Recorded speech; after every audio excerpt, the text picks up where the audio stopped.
The Fire Commissioner has taken me to see for myself Grenfell Tower, and it is extremely distressing and devastating.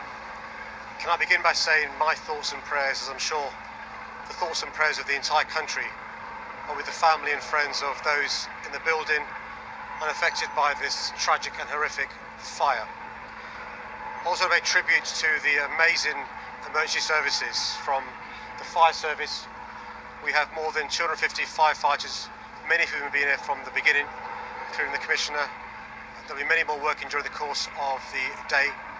Many engines and machinery here, and fire service from neighbouring fire services helping us out today. Also, London Ambulance Service, more than 100 paramedics helping out during the course of the night, and more than 100 police officers. And it's worth reminding ourselves that when there are these tragic fires, these emergencies, there are literally emergency services, our firefighters running towards the fire, running towards the danger, whilst encouraging others to run away. We do know that a number of people have died, I'm afraid, and the Commander has given you the figures that we have. I'm afraid it's likely that the figures are going to go up. We also know that a number of people have been taken to hospitals. Paul Woodrow, who's the Gold Commander for the ambulance service, will be telling you more about that. Can I just say this, if you are somebody who is worried about somebody who may have been affected by the fire, please do ring the Met Casualty Bureau on 0800 0961 233. If you're somebody who lives in the building and has left safely, please let us know you are safe, because obviously what we want to do is make sure that everyone's accounted for. Danny Cotton, the London Fire Commissioner, has been there from the outset. I've been in regular contact with her during the course of the night. I'll let her speak now, and then Paul will be speaking afterwards, and then we'll take a couple of questions, if that's okay. Danny. So, an update from previously, as I made you aware earlier, at 6 minutes to 1 this morning, the London Fire Brigade received the first of several calls to a fire in this premises. We were on scene in under 6 minutes, and we quickly got additional resources on scene when we recognised the severity of the incident. The fire crews continue to work tirelessly to go into the premises, to extinguish the remaining fire and to search the premises. As you will appreciate, this is a completely unprecedented fire. In my 29 years in the London Fire Brigade, I have never seen a fire of this nature, and I have seen many high-rise fires. This will, of course, be subject to a major investigation, but at this moment in time, we do not wish to speculate further about the cause of the fire or the fire spread. That is something that will be closely looked at in the very near future. We continue at the moment to search the premises, to try and identify any people. As the Mayor has said, we have concerns that there may be more people still inside the premises. It has been a very large and very significant fire. I anticipate the London Fire Brigade will be on scene dealing with this fire for at least the next 24 hours. Thank you. Order. Good afternoon. I can now confirm that the London Ambulance Service has treated 64 patients and taken them to 6 hospitals across London, including major trauma centres at King's College and at St Mary's in Paddington. I can also confirm that a further 10 patients have presented themselves to hospitals across London. Our thoughts are clearly with everyone who's been affected or involved in this tragic set of circumstances. We continue to have large members of staff, including paramedics, advanced paramedics and specialist trauma teams from the London Air Ambulance, along with our hazardous area response teams that are specially trained and carry special equipment such as the use of breathing apparatus to support our colleagues from the London Fire Brigade in the ongoing management of this incident. As my colleague, the Commissioner of the London Fire Brigade, said, this is an unprecedented incident and there is an awful lot of resource required to manage its ongoing status.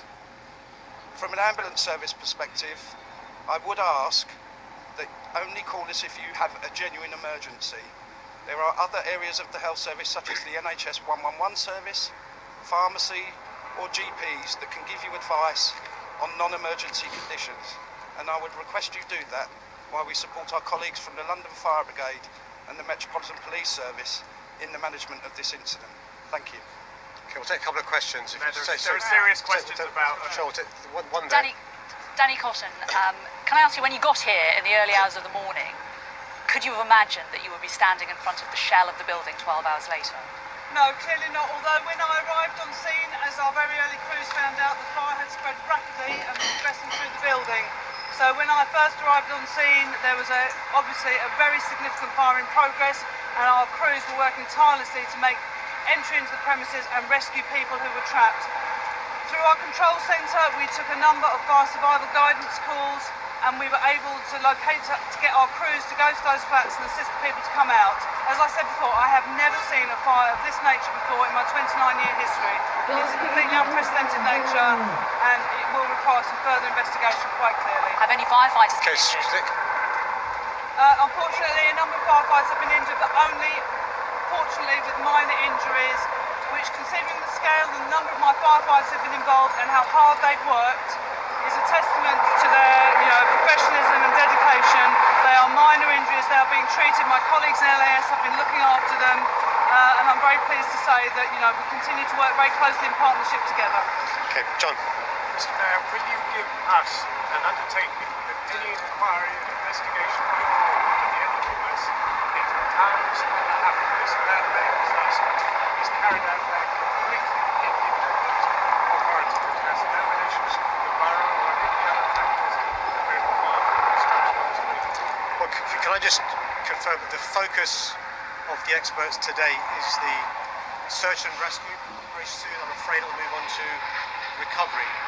But there are genuine concerns, reasonable concerns that have been raised during the course of the night, and it's really important that these questions are answered. I'll be demanding answers, and I can reassure you that I'll be ensuring that we have independence in relation to the reassurance we need. We also need to make sure that lessons are learned, but also if, and this is a big if, and Danny's right to warn us of the importance of not jumping to conclusions, if there are mistakes made, we want to make sure we learn them. So, BBC News, can you clearly the focus of the investigation is going to be what the building was made from and the renovations that were carried out not long ago. Can you reassure people that your authorities are looking into whether there are similar council block buildings of similar nature in the capital? Well, look, there are tower blocks across London and across the country, and they're the responsibility of either the local authority, the borough, or a private management company. And it's important that people are reassured that these tower blocks are safe. What's important today is to make sure that we work with the emergency services in their search and rescue and recovery. The local authorities today is rightly focused on housing temporarily those who've lost their homes as a consequence of the fire, and not unreasonably they'll want to address some of the concerns raised, one of which you alluded to. I'll take one more question, then we'll have to go. Any other questions? Thank you very much.